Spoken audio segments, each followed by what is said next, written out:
I am the Tofu Golem. Please enjoy the video.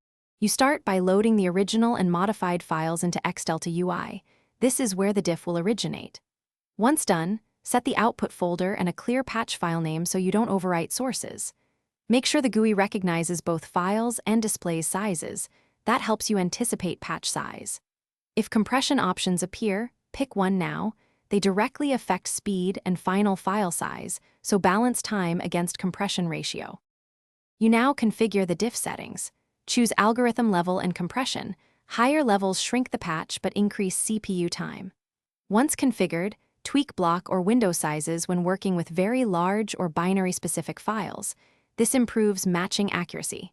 Then click Create or Build to generate the patch and watch the progress bar and log messages for warnings.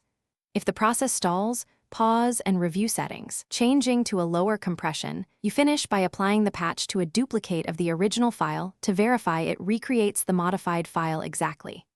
Once applied, compare checksums or open the result to confirm integrity. If everything matches, move the patch to production. If the patch fails, consult the creation log to see mismatches or errors. Then try rebuilding with lower compression or adjusted window sizes, because mismatch often comes from aggressive settings or file truncation during input. Thanks for watching. Consider subscribing if we helped you today.